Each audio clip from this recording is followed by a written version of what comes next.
নমস্কার আমার প্রিয় শ্রোতা বন্ধুরা, আপনাদের প্রত্যেককে আরও একবার স্বাগত জানাই আরও একটি নতুন হাড় হিম করা ভয়ের গল্পে। তবে গল্পে প্রবেশ করার আগে আপনাদের জানিয়ে রাখি, আমাদের গত এপিসোডে যারা যারা সঠিক উত্তর লিখে কমেন্ট করেছিলেন তাদের নাম আমি আজকের গল্পের শেষে ঘোষণা করব। এবং আজও কিন্তু গল্পের মধ্যে থেকে থাকছে একটি বিশেষ প্রশ্ন। সেই প্রশ্নের সঠিক উত্তর, আপনার নাম এবং আপনি কোন জায়গা থেকে গল্পটি শুনলেন সেটি মেনশন করে কমেন্টে লিখে জানাতে ভুলবেন না। তাহলে চলুন বেশি কথা না বাড়িয়ে সরাসরি প্রবেশ করা যাক আজকের গল্পে। আজ আপনি শুনতে চলেছেন লেখিকা অদ্রিজা ভট্টাচার্যের কলমে গ্রাম বাংলার ভূতের গল্প কালবৈশাখী রাতের চায়ের দোকান। গল্প পাঠে এবং বিশেষ কয়েকটি পুরুষ চরিত্রে থাকছে আমি সুদর্শন। আজ আমার সঙ্গে বিভিন্ন কণ্ঠে থাকছে নীলাশিস এবং জগন্নাথ। শুরু হচ্ছে কালবৈশাখী রাতের চায়ের দোকান।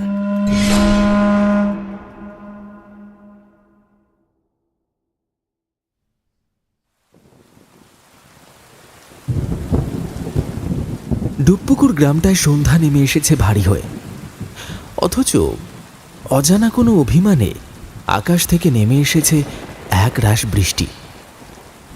তার সঙ্গে মুহুর্মুহু বজ্রপাত আর ঝোড়ো দমকা বাতাস। বৈশাখ মাসের এই কালবৈশাখী গ্রাম বাংলার পরিবেশে এক অন্য রকম রূপ প্রদান করে। সারাদিন থেমে থেমে ঝড়ার পরও যেন আকাশের মন ভরেনি। এই কয়েক মাস হলো গ্রামে বিদ্যুৎ এসেছে, কিন্তু সেই সকাল থেকে প্রকৃতির দুর্যোগে গোটা গ্রাম ফের আঁধারে ডুবে গেছে। এক ফালি কমলা আলো ছড়িয়ে এক কোণে দপদপ করছে পরান্দার চায়ের দোকানের একমাত্র হ্যারিকেন বাতিটা। ভিতরে গোল হয়ে বসে আছেন বেশ কিছু চেনা অচেনা মুখ। বৃদ্ধ, যুবক, মাঝবয়সী সবাই যেন নিজেদের মতো করে একটুখানি উষ্ণতার খোঁজে। কেউ তাসের আসরে ডুবে আছে, কেউ আবার চায়ের কাপে ফুঁ দিতে দিতে গরম গরম তেলে ভাজার কামড়ে মুখ ভরাচ্ছে। গল্পের ছলে উঠে আসছে পুরনো দিনের কথা, ভূতের ভয়, জমিদারের কাহিনী আর পথ হারানো পথিকের অদ্ভুত অভিজ্ঞতা। মাঝে মাঝে ঝিরঝিরে বাতাসে দোকানের টিনের চাল কেঁপে উঠছে। মেঘভাসী এই সন্ধ্যার আসরে হাঁটু জল ঠেলে চায়ের দোকানটায় মাত্র জনা পাঁচেক মানুষ এসে হাজির হয়েছেন। বাইরে রাস্তায় জমে থাকা জলের ওপর খই ফোটানো ঝমঝম বৃষ্টির শব্দ পরিবেশটাকে একটু অন্যরকম করে দিয়েছে।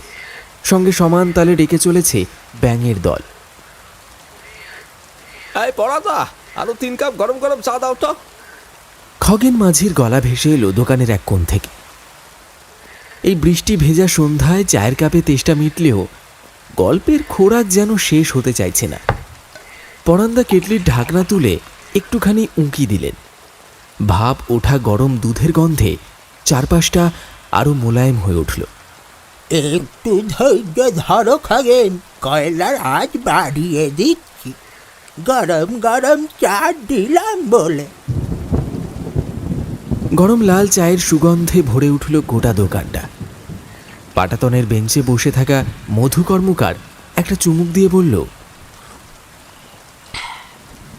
চা তো দিব্যি হচ্ছে, কিন্তু ভাবছি এই বৃষ্টিতে ক্ষেতের কি হবে। ধানের গোড়া তো জলেই ডুবে যাবে। সে যা বলেছিস, আমাদের পাড়ার নিতাই তো সকাল থেকেই কপাল চাপড়াচ্ছে। পেছন থেকে যোগ দিল কাশীনাথ। এই মাসে এমন বৃষ্টি হবে কে জানতো সেটা। মন খারাপের সুরে বলল রামলোচন। এদিকে দোকানের এক কোণে বসে থাকা ভূতনাথ বাবু যেন এসব কথার কিছুই শুনছেন না। মাথা নিচু করে নিঃশব্দে চায়ের কাপ হাতে বসে আছেন তিনি। তার চোখের নিচে কালি, চেহারায় এক অদ্ভুত বিষণ্ণতা, ঠিক যেন বড় কোনো ভাবনায় ডুবে আছে। তাকে লক্ষ্য করে খগেন মাঝি আলতো হেসে বললেন, আরে কি গো ভূতনাথ বাবু, চুপ করে বসে আছেন কেন? শরীর ঠিক আছে তো?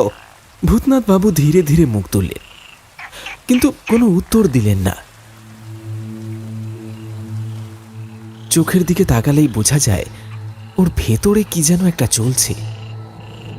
পাশ থেকে জগন্নাথ মুচকি হেসে টিপ্পনি কাটল, আরে খগেন দা, ওসব জিজ্ঞেস করে লাভ নেই। ভূতনাথ বাবু তো ভূতের ভয় পেয়েছেন। তৎক্ষণাৎ চারপাশে হাসির রোল পড়ে গেল। কিন্তু আশ্চর্যের বিষয়, ভূতনাথ বাবুর চোখে কোনো প্রতিক্রিয়া নেই, যেন কথাটা শোনেননি। আর ঠিক সেই মুহূর্তে বাইরে বাজ পড়ল। একটা বিকট শব্দ। দোকানের টিনের চাল কেঁপে উঠল, আর হ্যারিকেন বাতির আলো একবার ধপ করে নেভার উপক্রম হল। সবাই চুপ।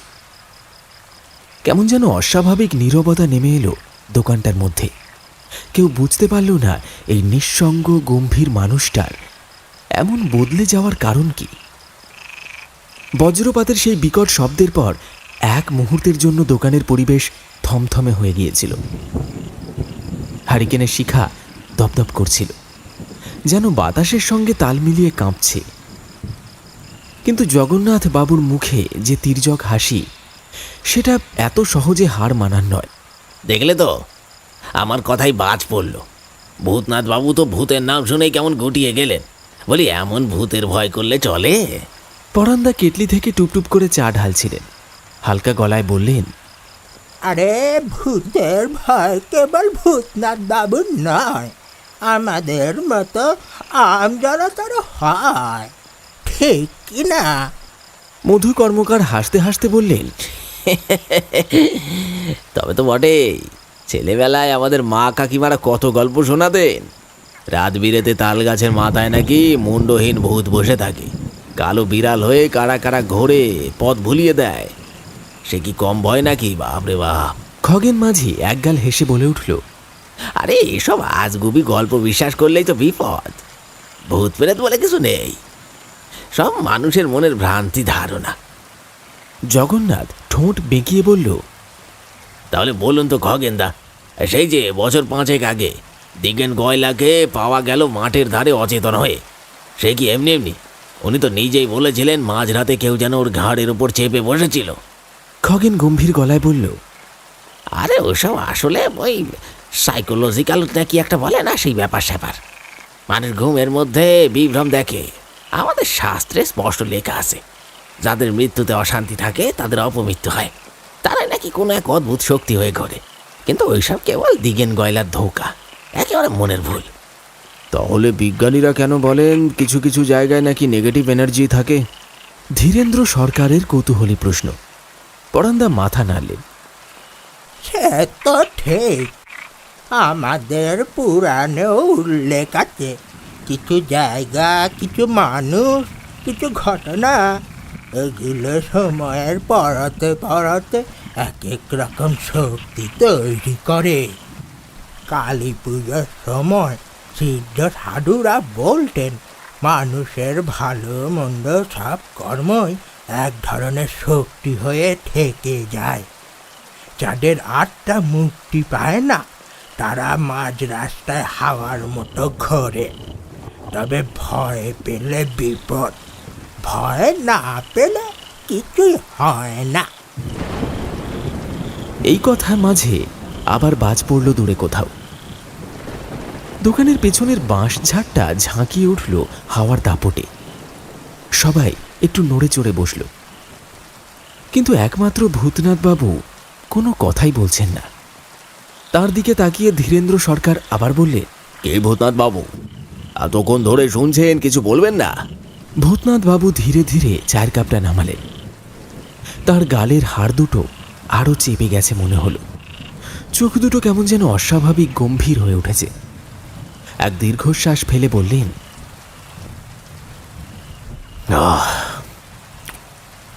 ভয় পেলে তো বিপদ, কথাটা খুব সত্যি পরান্দা।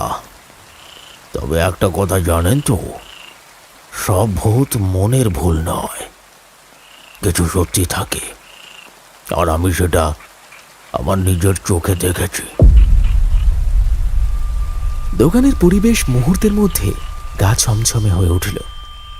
কেউ চায়ের কাপ নামিয়ে রাখল, কেউ বা একটু সরে বসল বেঞ্চের ওপর।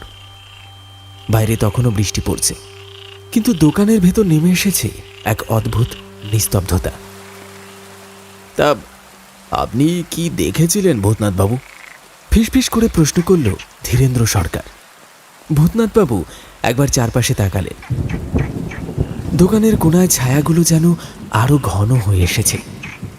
তিনি এক গভীর নিঃশ্বাস ফেললেন। সেই রাতে আমি একা ছিলাম, আর তখন যা দেখেছিলাম তা আজও ভুলতে পারিনি। অবশ্য বলা ভালো, আজও প্রতি রাতে আমি তার দেখা পাই। বড় ভয় হয়। যা দেখেছি, যা বুঝেছি, সবটাই কি সত্যি না মনের কল্পনা? দোকানের মধ্যে তখন গা ছমছমে নীরবতা। দূরে কোথাও শেয়ালের ডাক শোনা গেল, আর দোকানের টিমটিমে হ্যারিকেনের আলোয় ভূতনাথ বাবুর মুখ যেন আরো গম্ভীর হয়ে উঠেছে। তার দু চোখ যেন জলে ভরে উঠছে, ঠোঁট কাঁপছে, যেন কিছু বলতে গিয়েও আটকে যাচ্ছে গলার মধ্যে। কিন্তু জগন্নাথ বাবু এত সহজে ছেড়ে দেওয়ার মানুষ নন। তিনি চোখ টিপে মুচকি হেসে বললেন, আরে ভূতনাথ বাবু, এত গুরু গম্ভীর ভাব করছেন কেন? আপনার মুখ দেখে তো মনে হচ্ছে যে আপনি ভূতের বাবার শ্রাদ্ধ দেখে ফেলেছেন। এই কথা শুনেই দোকানের ভেতর হাসির রোল পড়ে গেল। তা বলুন ভূতনাথ বাবু, ভূতকে কি খোলতাই দেখতে পেলেন, নাকি আধ খাওয়া লুচির মতো ঝাপসা ঝাপসা? হ্যাঁ, জগন্নাথ আরো এক খোঁচা দিলেন। কিন্তু আশ্চর্যের বিষয়, ভূতনাথ বাবু একটুও হাসলেন না। তার চোখের দৃষ্টি থমথমে, ঠোঁট দুটো শক্ত করে চেপে বসে আছেন। হাসছো সবাই, তাই না? কিন্তু আমি যা দেখেছি সেটা যদি তোমরা দেখো, তাহলে আজ হাসির বদলে গলা শুকিয়ে যাবে। দোকানের ভেতরের হাসাহাসিটা ধীরে ধীরে স্তিমিত হয়ে এলো। সকলেই একে অপরের দিকে তাকাচ্ছে। এমন নয় যে কেউ ভূতের গল্পে একেবারে বিশ্বাস করে না, কিন্তু ভূতনাথ বাবুর এই ভয় ভরা চোখের ভাষা তাদেরকেও একটু অস্বস্তিতে ফেলে দিল। তা কি দেখেছিলেন? কৌতূহলী স্বরে ধীরেন্দ্র সরকার প্রশ্ন করলেন। ভূতনাথ বাবু একবার বাইরে তাকালেন, যেন দেখে নিচ্ছেন কেউ শুনছে কিনা। তারপর গভীর শ্বাস ফেলে ধীরে ধীরে বলতে শুরু করলেন,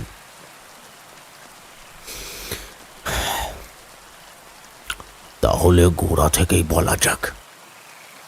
জানি না আজকের এই ঘটনাগুলোর সঙ্গে সেই রাতের কোনো যোগসূত্র আছে কিনা, তবে আমার বয়স তখন মাত্র 14 কি 15।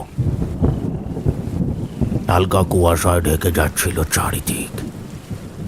আমাদের বাড়ির লাগোয়া বাঁশ বনের পাশের সরু পথ ধরে আমি এগিয়ে যাচ্ছিলাম। বাবাকে খুঁজতে বেরিয়েছিলাম, কারণ তিনি সন্ধ্যার পর থেকেই নিখোঁজ। মা চিন্তায় অস্থির হয়ে পড়েছিলেন। লোকমুখে কানা ঘুষো শোনা যেত বাবা নাকি তন্ত্র সাধনায় লিপ্ত ছিলেন। কিন্তু আমি তখন এসব বুঝতাম না, শুধু জানতাম বাবাকে খুঁজে পেতে হবে। চাঁদের আলোয় ভেজা পথ ধরে হাঁটতে হাঁটতে আমি পৌঁছলাম সেই অভিশপ্ত জায়গায়। শ্মশান ঘাটের কাছে থাকা পুরনো বটগাছের তলায়। দূর থেকে দেখতে পেলাম সেখানে জ্বলছে কয়েকটা মাটির প্রদীপ। ধোঁয়ার কুণ্ডলি উঠছে আগুনের চারপাশে, আর তার মাঝখানে বসে আছে বাবা এবং এক দীর্ঘদেহী শ্বশ্রুমণ্ডিত এক তান্ত্রিক। তার গায়ে গেরুয়া বসন, কপালে রক্তচন্দনের ফোঁটা, আর সামনে একটা বিশাল কালী মূর্তি, যার চোখ দুটি লাল আগুনের মতো জ্বলছে। বাবা তখন গভীর মন্ত্রোচ্চারণে ব্যস্ত, যেন তিনি নিজেই বাস্তব জগতের সীমা অতিক্রম করে এক অন্য জগতে প্রবেশ করেছেন। আমি কিছুক্ষণ হতবুদ্ধির মতো দাঁড়িয়ে দেখছিলাম, তারপর আস্তে আস্তে এগিয়ে গেলাম। হঠাৎই তান্ত্রিক চিৎকার করে উঠল, রুক, কেউ আছে এখানে? পর মুহূর্তেই বাবার চোখ খুলে গেল। তার মুখ বিবর্ণ হয়ে গেল আমাকে দেখে। তুই এখানে কি করছিস ভূতনাথ? বাবা ধমকের স্বরে বললেন, কিন্তু তার কণ্ঠস্বরে আমি ভয় পেয়ে গেলাম। তান্ত্রিক তখন অদ্ভুত দৃষ্টিতে আমার দিকে তাকালো, যেন আমার ভেতরটা এক নিমেষে দেখে ফেলল। তারপর গম্ভীর গলায় বলল, তন্ত্র সাধনার মাঝে তৃতীয় ব্যক্তির প্রবেশ একেবারেই অনুচিত। কিন্তু সে যখন এখানে এসেছে তখন তার শরীরে প্রবেশ করেছে এক অশুভ শক্তির কণা। এর পরিণতি সে ভবিষ্যতে টের পাবে। সেই মুহূর্তে বাতাস যেন এক ঝটকায় ভারী হয়ে উঠল। শ্মশানের শ্মশ্রুময় পরিবেশের মধ্যে কোথাও যেন একটা অদৃশ্য শক্তির স্পন্দন টের পেলাম আমি। বটগাছের ডালে বসে থাকা কয়েকটা পেঁচা একসঙ্গে ডেকে উঠল, যেন তারাও সতর্ক করে দিতে চাইছে কিছু একটা ভয়ঙ্কর ঘটে গেছে। বাবা আর তান্ত্রিক মুখ চাওয়াচাওয়ি করলেন। বাবার চোখে তখন আতঙ্কের ছাপ, যেন তিনি বুঝতে পারছেন অন্যের ক্ষতি করতে গিয়ে নিজেরই সর্বনাশ ডেকে এনেছে।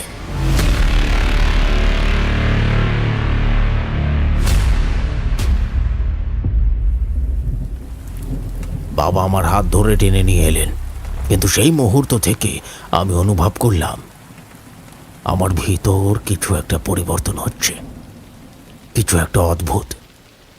ভূতনাথ বাবু চুপ করে গেলেন। হ্যারিকেনের টিমটিমে আলোয় ভূতনাথ বাবুর মুখটা আরো রহস্যময় লাগছে। তার চোখে এখনো সেই পুরনো ভয়মাখা স্মৃতি খেলা করছে। কেউ মুখ খুলছে না। সবাই যেন একটু আগে শোনা কথাগুলো গিলতে পারছে না, আবার উগড়েও দিতে পারছে না কেউ। মানুষকে লোভ কি করতে বাধ্য করে জানিস? আমার কাকা ছিলেন পারিবারিক সম্পত্তির একমাত্র উত্তরাধিকারী। বাবা নিজেও কাকার মতো অবস্থাপন্ন হতে চাইতেন, কিন্তু কাকার প্রতি আমার দাদুর স্নেহ ছিল বেশি। তাই তিনি বাবার নয়, কাকাকে সম্পত্তির বড় অংশ দিয়ে গিয়েছিলেন। আর সেই কারণে, সেই আক্ষেপে, সেই ক্রোশে আমার বাবা তান্ত্রিকের দ্বারস্থ হয়েছিলেন। আরে তবে কি অন্যের ক্ষতি করতে গিয়েই তো আমার বাবারই সর্বনাশ হইল? এর মধ্যেই জগন্নাথবাবু হো হো করে হেসে উঠলেন। মুখের কোণে বাঁকা হাসি ফুটিয়ে বললেন, আরে দূর মিয়া, এসব ভূতনাথ বাবুর গাল গল্প বানিয়ে বানিয়ে বলছে। আরে তোমরা আবার সব গিলে নিচ্ছ কেন? এখন যদি বলি আমিও কাল রাত্রিরে বট গাছের তলায় একটা কালো ছায়া দেখেছি, তোমরা তো সেটাও বিশ্বাস করে ফেলবে। ধীরেন্দ্র সরকার এবার একটু মুচকি হেসে বলল, তা বললে মন্দ হয় না। তা বলুন না জগন্নাথবাবু, কাল রাতে কি দেখলেন? দোকানের মধ্যে চাপা হাসির রোল উঠল। তাতে জগন্নাথবাবু আরো উৎসাহিত হয়ে গেলেন। কাল রাতে দেখলাম এক বিশাল ছায়া আমার অনুসরণ করতেছে। আমি যত সামনে যাইতাছি সে তত পিছনে আইতাছে। আমি থামতাছি তো সেও থামতাছে। হঠাৎ মনে পড়লো, ওহো ওইটা তো আমার নিজেরই ছায়া। এই কথা শুনে দোকানের সবাই হেসে উঠল। খগেন মাঝি তো বাঁশের চেয়ারের ওপর বসে প্রায় গড়াগড়ি খেতে লাগলো। কিন্তু ভূতনাথ বাবুর মুখে কোনো হাসি নেই। তিনি এখনো স্থির দৃষ্টিতে শূন্যের দিকে তাকিয়ে আছেন, যেন সেখানে সেই পুরনো স্মৃতি দেখতে পাচ্ছেন। হাসির রেশ কাটতেই খগেন মাঝি আবার বলল, তা যাই হোক, ভূতনাথ দা তুমি কিন্তু থেমে গেলে। তারপর কি হয়েছিল বলো? ভূতনাথ বাবু এবার ধীরে ধীরে মুখ তুললেন। তার চোখে তখনও সেই আতঙ্কের ছায়া। গলার স্বর খানিকটা নিচু করে বললেন,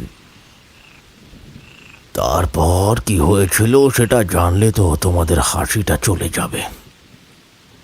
দোকানের সবাই আবার মনোযোগ দিয়ে অপেক্ষা করতে লাগলো পরবর্তী কথাগুলো শোনার জন্য। ভূতনাথ বাবু আবার বলতে শুরু করলেন, গত কয়েক মাস ধরে একটা অদ্ভুত অনুভূতি হচ্ছে আমার। আমার বাড়ির মাটির দেয়ালে একটা পুরনো প্রকাণ্ড আয়না টাঙানো আছে, বাবার আমলের। দিনের বেলা তেমন কিছু মনে হয় না, কিন্তু রাত নামলে মনে হয় কেউ যেন ওই আয়নার ভেতর থেকে আমায় দেখছে, নজর রাখছে আমার প্রতিটি নড়াচড়ার ওপর। প্রথম ব্যাপারটাকে স্বাভাবিক বলে উড়িয়ে দিয়েছিলাম।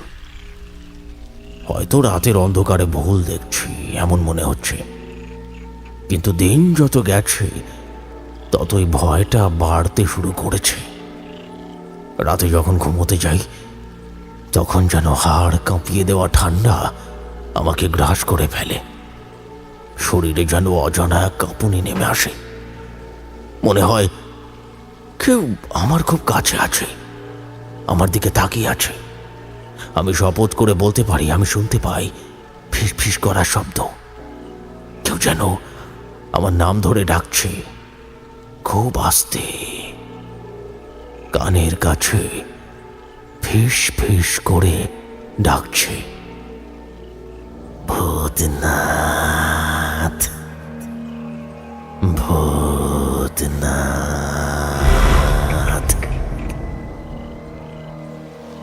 দোকানের মধ্যে বসে থাকা মানুষগুলো একে অপরের দিকে তাকালো। জগন্নাথবাবুর মুখেও আর সেই চিরাচরিত হাসিটা নেই। পরানদা নিজের গরম চায়ের কাপটা 2 হাতে চেপে ধরলেন, যেন তাপটা একটু বেশি পাওয়া যায়। কিছুদিন পর থেকে মনে হতে লাগলো শুধু দেখছি না, সে আমার খুব কাছাকাছি চলে আসছে। ঘুমের মধ্যে অনুভব করি সে আয়নার ভেতর থেকে ধীরে ধীরে বেরিয়ে আসছে, আমার বুকের ওপর চেপে বসছে। তার ঠান্ডা নিঃশ্বাস আমার মুখের উপর পড়ছে, আর একটা ভয়ঙ্কর গন্ধ, পচা গলা কিছু একটা, যেন দীর্ঘদিনের মৃতদেহের মাংস। আমি চেষ্টা করি নড়তে, কিন্তু পারি না। আমার হাত পা অবশ হয়ে আসে, আমার দম বন্ধ হয়ে আসে। তিনি থামলেন। দোকানে গুমোট পরিবেশ, সবাই নিঃশ্বাস বন্ধ করে শুনছে। আর সবচেয়ে ভয়ঙ্কর ব্যাপার কি জানিস?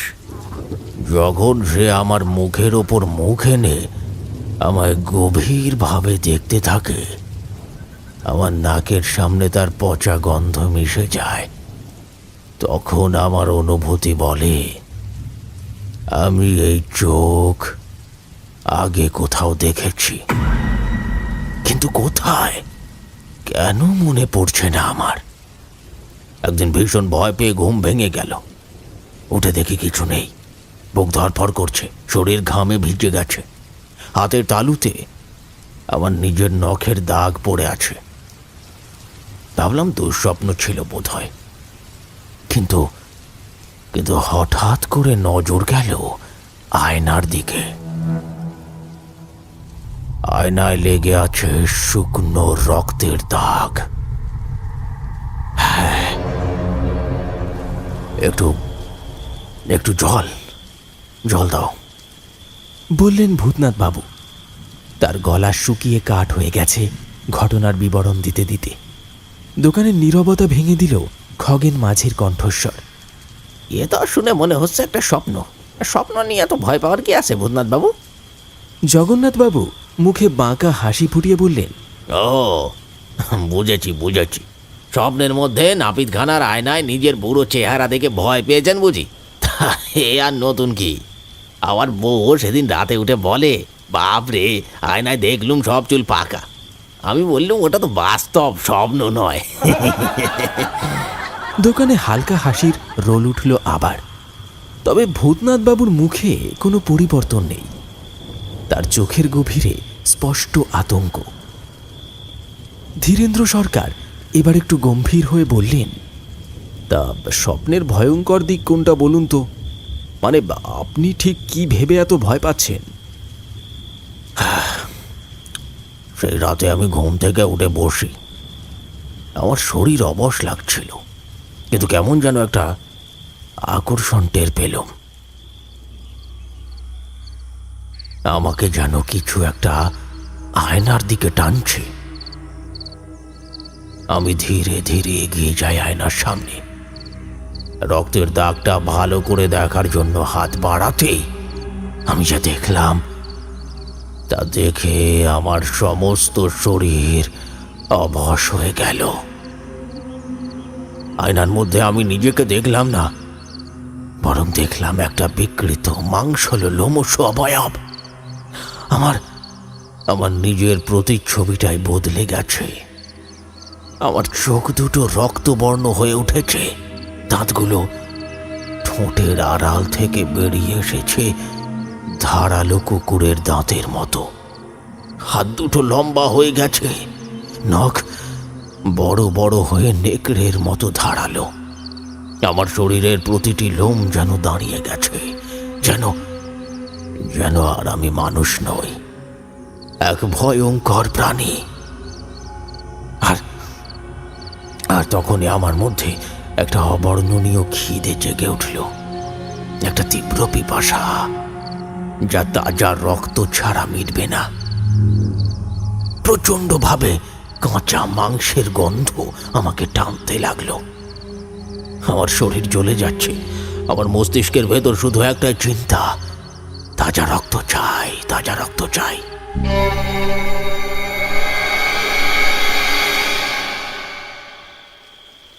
এরপর আর কিছু মনে নেই, কিছুই না। সকালে ঘুম ভাঙার পর দেখি আমি আমার নিজের বিছানায় শুয়ে আছি, কিন্তু আমার হাত পায়ে কাদা মাটি লেগে আছে, যেন আমি মাঝরাতে কোথাও গিয়েছিলাম। মাঝে মাঝে দেখি আমার ঠোঁটের কোণে লেগে থাকে কোনো পাখির পালক, কখনো বা পশুর গায়ের লোম। একটা বিচ্ছিরি পচা তীব্র দুর্গন্ধ বেরোয় আমার শরীর থেকে, যেন যেন আমার শরীরের ভেতরে কিছু একটা পড়ছে। এই কথা শুনে জগন্নাথবাবু তড়াক করে উঠে দাঁড়ালেন, মুখে তাচ্ছিল্যের হাসি ফুটিয়ে বললেন, হ্যাঁ, বলেন কি? তবে তো আগামীকাল সকালে যদি দেখি যে আমাদের গ্রামের হাঁস মুরগি উদাও, তাহলে কিন্তু বুঝতে হবে আপনি কাঁচা খেয়ে নিয়েছেন। হ্যাঁ। সবাই চুপ করে রইল। এমন কথা শুনে সাধারণত হাসি পাওয়া উচিত, কিন্তু কেমন যেন কারো হাসতে ইচ্ছে করল না। জগন্নাথবাবু কাশি দিয়ে গলা পরিষ্কার করে আবার বললেন, আচ্ছা ভূতনাথ বাবু, আপনার কথাগুলো কি একটু বেশি সিনেমার মতো লাগছে না? একবার শুনি আয়নার ভেতর থেকে কেউ ডাকছে, আবার শুনি আপনি নেকড়ের মতো হয়ে গেছেন। এবার কি বলবেন, রাতের জঙ্গলে গিয়ে চাঁদের আলোয় রূপ বদলান নাকি? আপনি মশাই যেমন খুশি তেমন সাজতে নাম দিতে পারেন, দেখবেন প্রথম পুরস্কারটা আপনি পাবেন। দোকানের বাতাস এবার ঘন হয়ে উঠল। বাইরে বৃষ্টি ঝিরঝির করে পড়ছে। দূরে আবার সেই বেওয়ারিস কুকুরটা করুণ স্বরে ডাকতে শুরু করল। ভূতনাথবাবু এবার চোখ তুলে তাকালে। চোখের গভীরে যেন একটা অদ্ভুত ছায়া খেলা করছে। আমার কথা কেউ বিশ্বাস করুক বা না করুক, কিন্তু এই অভিশাপ আমার শরীরকে গ্রাস করছে। আমি জানি না আমি আর কতদিন মানুষ থাকব। এই কথা বলেই তিনি চুপ করে গেলেন। দোকানে উপস্থিত সবাই চুপ। পরান্দা ধীরে ধীরে হ্যারিকেনের সলতেটা একটু বাড়িয়ে দিলেন। আলোটা একটু বেড়ে গেল, কিন্তু সেই আলোয় কারোর মুখের রেখা স্পষ্ট বোঝা গেল না। মনে হলো সকলেই এক অদৃশ্য আতঙ্কে জমে গেছে। তবে কি ভূতনাথ বাবুর কথাগুলো শুধু কালগল্প, নাকি সত্যি? অবশ্য এই ব্যাপারটাকে পরখ করার জন্য সাহস দেখিয়ে জগন্নাথবাবু বললেন, বেশ বেশ, ঠিক আছে ঠিক আছে, চলুন তাহলে আপনার সঙ্গে একটা রাত আমি কাটাবো। আমিও দেখবো আপনি আপনার কথায় কতটা জল মেশান আর কতটা দুধ। ভূতনাথবাবু নির্বিকার চোখে একবার তাকালেন জগন্নাথবাবুর দিকে। তার চোখে এক অদ্ভুত স্থিরতা, যেন বহু বছর ধরে জমে থাকা গা ছমছমে কোনো রহস্যের ভার বইছেন তিনি। তারপর ধীরে সুস্থে মৃদুস্বরে বললেন, এত কৌতূহল ভালো নয় জগন্নাথ বাবু। বিশ্বাস করা বা না করা আপনার ব্যক্তিগত ব্যাপার, কিন্তু পরখ করে দেখতে গিয়ে বিপদের মুখে পড়বেন, আমি বলে দিলাম। আরে মশাই, ভয় দেখানোর একটা সীমা আছে। আপনাদের এইসব ভূত প্রেতের কেচ্ছা শুনে আমি মোটে ভয় পাই না, বরং আমি চাই ব্যাপারটা যাচাই করে দেখা হোক। ধীরেন্দ্র সরকার এবার মাথা নেড়ে বললেন, আপনি বলতে চাইছেন যে আয়নার মধ্যে সত্যি কিছু একটা আছে? যা আছে তা বলার নয়, দেখারও নয়, শুধু অনুভব করা যায়। তাহলে তো ঠিকই আছে, আমি গিয়ে খোদ নিজের চোখে দেখে আসবো। এইসব গাল গল্প বলে ভয় দেখানোর চেষ্টা করবেন না, ওই ভূত ট্রুত বলে কিছু হয় না, বুঝলেন? ভূতনাথবাবু এবার সোজা হয়ে বসলেন। তার গলায় এক অদ্ভুত থমথমে সুর। আপনি কিসের দিকে নিজেকে ঢেলে দিচ্ছেন তা বুঝতে পারছেন না জগন্নাথবাবু? কিন্তু ততক্ষণে দোকানের পরিবেশ বদলে গেছে। খগেন মাঝি, ধীরেন্দ্র সরকার, পরান্দা সবাই ব্যাপারটা নিয়ে উৎসাহী হয়ে উঠেছে। এক একজন এক এক মত দিচ্ছে। কেউ বলছে ঘটনাটা বেশ জমে উঠেছে, কেউ বলছে তারা নিজের চোখে না দেখলে কিছুই বিশ্বাস করবে না। একটা রাত থাকলেই তো বোঝা যাবে ব্যাপারটা আসলে কি। জগন্নাথবাবু সবার কথায় গা ভাসিয়ে দিলেন, হাত ঝাঁকিয়ে বললেন, ঠিক আছে, তাহলে এই ব্যাপারটা খোলাসা হোক। আগামী অমাবস্যার রাতে আমি ভূতনাথবাবুর বাড়িতে থাকবো, আয়নার সামনে কাটাবো সারা রাত। যদি সত্যি কিছু থাকে তবে দেখা যাবে। ভূতনাথবাবু দীর্ঘ সময় নীরব থাকলেন। তারপর একটা নিঃশ্বাস ফেলে ধীর গলায় বললেন, আপনারা চাইলে থাকতে পারেন, তবে সাবধান করে দিলাম, এই খেলায় জয় পরাজয় বলে কিছু নেই।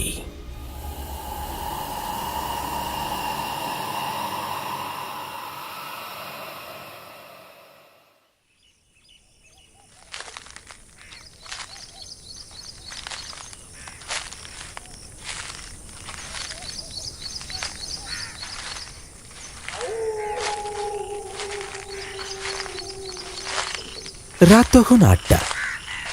অমাবস্যার রাতের গা ছমছমে অন্ধকারে গ্রামটা নিস্তব্ধ হয়ে পড়েছে। বাতাসে এক ধরনের থমথমে ভাব। এই রাতেই বুক ফুলিয়ে ভূতনাথবাবুর বাড়ির সামনে এসে দাঁড়ালেন জগন্নাথবাবু। গ্রামের কেউই সাহস করেনি তার সাথে আসতে, যদিও মুখে বড় বড় কথা বলেছিল সবাই। ভূতনাথবাবু বারান্দায় বসেছিলেন। সামনে একটি কেরোসিন ল্যাম্প টিমটিম করে জ্বলছে। জগন্নাথবাবুর উপস্থিতি দেখে মুচকি হাসলেন। আসুন জগন্নাথবাবু, আসুন। একা এলেন? বাকিরা তো বড়াই করেছিল, কোথায় গেল তারা? আরে ওসব ভীতু, ভূতের ভয় কাঁপে। আমি এসেছি, দেখবো আজ আপনি যা বলেন তা সত্যি কিনা। ভূতনাথবাবু নীরব থেকে শুধু হাসলেন।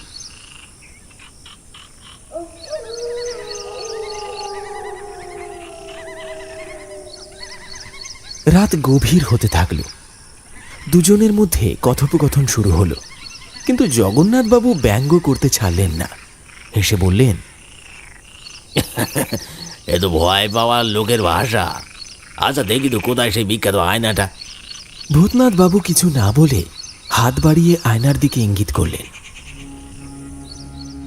বিশাল পুরনো কাঠের ফ্রেমে বাঁধানো আয়নাটা ঠায় দাঁড়িয়ে আছে ঘরের এক কোণে। গাঢ় কালো কাঁচের মতো তার রং, যেন এর মধ্যে আলোর প্রবেশ নিষিদ্ধ। যাও, দাঁড়িয়ে দেখো নিজেকে। ভূতনাথবাবু মৃদু স্বরে বললেন। জগন্নাথবাবু হাসতে হাসতে আয়নার সামনে গিয়ে দাঁড়ালেন। আরে কি আর দেখবো, নিজের মুখটাই তো দেখবো, তাই না? কিন্তু কিছুক্ষণের মধ্যেই বদলে গেল চারপাশের পরিবেশ। আচমকা একটা পচা দুর্গন্ধের ঢেউ ঘরের মধ্যে ছড়িয়ে পড়ল। বাতাস ভারী হয়ে এলো, যেন কোনো অদৃশ্য শক্তি ঘরটাকে ঘিরে ফেলেছে। জানালার বাইরে গাছের পাতাগুলো অস্বাভাবিকভাবে দুলতে লাগলো, অথচ বাতাস নেই। জগন্নাথবাবু আচমকা থমকে গেলেন। তার চোখ এখন আয়নার দিকে স্থির হয়ে গেছে। ভূতনাথবাবুর প্রতিবিম্বে দেখা যাচ্ছে যে তার শরীরের ভেতর থেকে পশম বেরিয়ে আসছে। তার হাত পা লম্বা হয়ে বড়শির মতো বাঁকা নখ বেরিয়ে এসেছে। গালের চামড়া বসে গিয়ে বিভৎস চেহারা ধারণ করছে। চোখ দুটো ভয়ঙ্কর কালো গর্তের মতো, যার মাঝখানে লালচে এক জ্বলন্ত বিন্দু যেন দপদপ করছে। জগন্নাথবাবু কাঁপতে কাঁপতে সরে এলেন পিছনে। এটা কি ভূতনাথবাবু? আপনি আপনি কি? ভূতনাথবাবু কিছু বললেন না। তার শরীর ধীরে ধীরে বিকৃত হয়ে যাচ্ছিল। তার মুখ দিয়ে এক অদ্ভুত গোঙানির শব্দ বেরিয়ে আসছিল, যেন ক্ষুধার্ত কোনো জানোয়ারের খাদ্যের সন্ধানে রয়েছে। ঘরের বাতাস ভারী হতে থাকলো, যেন সমস্ত আলো শুষে নিচ্ছে আয়নাটা। জগন্নাথবাবু কিছু বলতে গিয়েও পারেননি, তার কণ্ঠ রোধ হয়ে গেছে ভয়।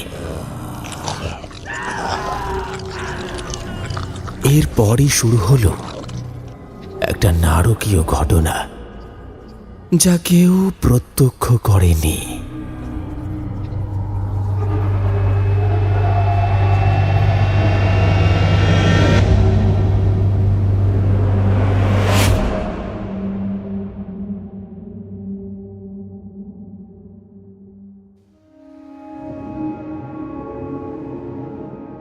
তখন ভূতনাথ বাবুর ঘরে একটি অদ্ভুত দৃশ্য। বিছানায় তিনি শুয়ে আছেন, কিন্তু তার শরীরের গঠন অস্বাভাবিক। তার পেট অস্বাভাবিকভাবে ফুলে গেছে, ঠিক যেমন কোনো অন্তঃসত্ত্বা নারীর হয়। শরীরের পশম এখনো ঘন হয়ে আছে। তার মুখে এক অদ্ভুত প্রশান্তির ছাপ, যেন গত রাতে কিছুতে তিনি পরম তৃপ্তি পেয়েছেন। ঘরের চারদিকে ছড়িয়ে ছিটিয়ে আছে মানুষের বড় বড় হাড়গোড়, পায়ের নিচে গুঁড়ো হয়ে যাওয়া কিছু হাড়ের চূর্ণ। ভূতনাথবাবু ধীরে ধীরে উঠে দাঁড়ালেন। জানালার বাইরে তখনও ঘন অন্ধকার। সূর্য ওঠার ঠিক আগের মুহূর্ত। তিনি একবার নিজের ভারী পেটের দিকে তাকালেন, তারপর নিঃশব্দে দরজা খুলে বাইরে বেরিয়ে গেলেন।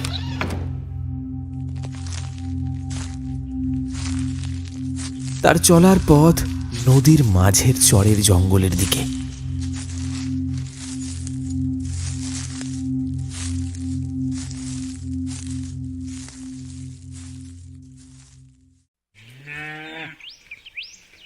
সকাল হতে না হতেই গ্রামের মানুষরা ছুটে এলো ভূতনাথ বাবুর বাড়ির দিকে। খগেন মাঝি, ধীরেন্দ্র সরকার, পরান্দা, যারা গতরাতে দোকানে উপস্থিত ছিল, তারাই প্রথমে এলো। কিন্তু ভেতরে ঢুকে যা দেখল তা ভাষায় প্রকাশ করা যায় না। ভূতনাথ বাবুর ঘরের মধ্যে ছড়িয়ে ছিটিয়ে রয়েছে মানুষের বড় বড় হাড়গোড়, কোনোটা কুনুইয়ের, কোনোটা হাঁটুর, আর কিছু খুলির টুকরো, যার কয়েকটিতে দাঁত এখনো অটুট। দেওয়ালে শুকনো রক্তের ছোপ স্পষ্ট, কিন্তু ভূতনাথ বাবু বা জগন্নাথ বাবুর কোনো চিহ্ন নেই। ঘরের মেঝেতে ছড়িয়ে থাকা রক্ত আর হাড়গোড় দেখে সকলে আতঙ্কে হতভম্ব হয়ে যায়। কোথায় গেল ভূতনাথ বাবু? কোথায় গেলেন জগন্নাথ বাবু? গতকাল রাতে কি ঘটেছিল?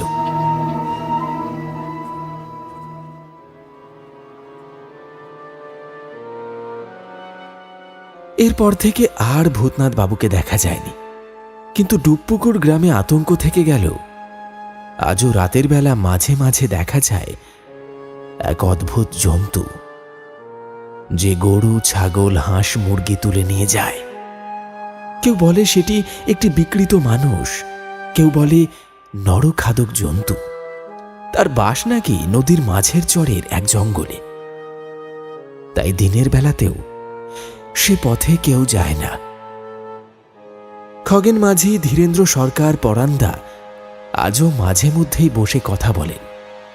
সেই রাতের কথা। গ্রামের ডাক্তার বীরেন ভট্টাচার্য একবার বলেছিলেন, ওয়্যারউলফ সিন্ড্রোম নামে একটা রোগ আছে, যাতে মানুষ হিংস্র পশুর মতো আচরণ করে। তবে কি ভূতনাথ বাবু সেই রোগে আক্রান্ত হয়েছিলেন, নাকি এর পেছনে আছে সেই 14-15 বছর বয়সে তার দেখা সেই কালো জাদুর অভিশাপ? কেউ উত্তর জানে না, কিন্তু প্রশ্নটা থেকে গেছে। আর এই প্রশ্নটাও থেকে গেছে যে জগন্নাথ বাবুর কি হলো। আর সঙ্গে থেকে গেছে ডুবপুকুর গ্রামের গভীর রাতের এক কালো আতঙ্ক।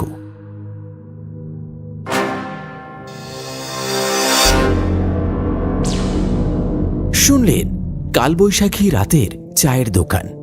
আমাদের আজকের এই বিশেষ নিবেদনের গল্পটি আপনার কেমন লাগলো অবশ্যই কমেন্টে লিখে জানাতে ভুলবেন না। যেমনটা গল্পের শুরুতে বলেছিলাম, আজও গল্পের মধ্যে থেকে থাকছে একটি বিশেষ প্রশ্ন, আর সেই প্রশ্নটি হচ্ছে, সেই রাতে ভূতনাথ বাবুর ডেরায় সাহস করে কে গিয়েছিল? খুবই সহজ একটা প্রশ্ন। প্রশ্নের সঠিক উত্তর, আপনার নাম এবং আপনি কোন জায়গা থেকে গল্পটি শুনলেন সেটি মেনশন করে লিখতে ভুলবেন না। তাহলে চলুন ঝটপট দেখে নেওয়া যাক আমাদের গত এপিসোডে কারা কারা সঠিক উত্তর লিখে কমেন্ট করেছিলেন। হুগলি থেকে বিশ্বজিৎ, বেহালা চৌরাস্তা শিবরামপুর থেকে সোনালী মণ্ডল, চাকদহ থেকে সাথী, মুম্বাই থেকে আরমান সর্দার, নবদ্বীপ থেকে কুশ সরকার, দিল্লি থেকে পলাশ শেখ, হাওড়া জেলার উলুবেড়িয়া থেকে অমিত ভর, কোন্নগর হুগলি থেকে শুভঙ্কর ব্যানার্জি, পূর্ব মেদিনীপুর থেকে সুব্রত, বাউরিয়া কাজিরচড়া থেকে মিজানুর শেখ, কলকাতার নলফাগ্রাম থেকে জাহাঙ্গীর, পশ্চিম মেদিনীপুর নলবনা গ্রাম থেকে গৌতম আহির, দক্ষিণ 24 পরগনা মথুরাপুর থেকে মাসুম রহমান, বর্ধমান থেকে প্রীতম, বালিগঞ্জ কসবা থেকে সুদীপ হালদার, গুজরাট থেকে সুজিত মাঝি, উলুবেড়িয়া থেকে সৌরভ রায়, শোভাবাজার থেকে গায়ত্রী, বনগাঁ থেকে স্বস্তিকা ভৌমিক, সুন্দরবন থেকে রনিত দাস, আসাম থেকে পার্থ দে, ফুলিয়া বেলগড়িয়া থেকে অজয় সরকার, পুনে মহারাষ্ট্র থেকে অমিত দাস, হাওড়া সাঁতরাগাছি থেকে মিঠুন, উত্তর দিনাজপুর রায়গঞ্জ থেকে মৃণালিনী, কলকাতা থেকে ঐশানী চ্যাটার্জি, রাজস্থানের কোটা থেকে শেখ বাবু, কেরালা থেকে সুমন মণ্ডল, দত্তপুকুর থেকে বনশ্রী মুখার্জি, রাজস্থানেরই কোটা থেকে সলমান, বারুইপুর জেলের কাছ থেকে শঙ্কর মণ্ডল, চন্দনপুর হুগলি থেকে অঙ্কিত পালিত, হাওড়া থেকে মুন্না মল্লিক, পূর্ব মেদিনীপুর কাঁথি থেকে অগি এবং বাংলাদেশ চট্টগ্রাম থেকে কমেন্ট করেছেন রেশমি।